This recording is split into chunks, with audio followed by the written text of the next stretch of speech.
前にね、買ったんだけど、何年か前に買った。自分でね、草を作るっていうやつなんだけど、もう大体の形にはなってんだよね。ただね、ちょっと私自分でね、こういう二つ穴、これちょっと好きじゃないんで、ここをこういう風に削っちゃおうかなと。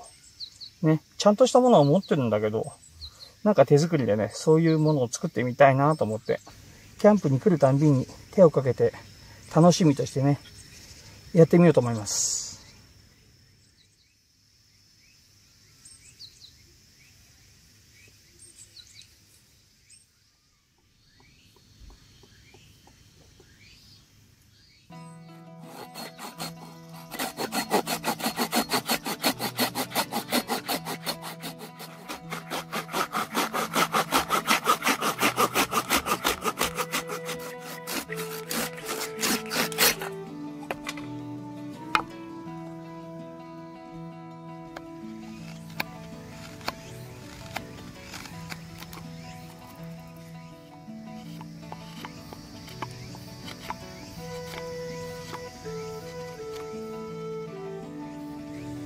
こうやってね、指入れないでこうやって握って持つっていうのがいいよな。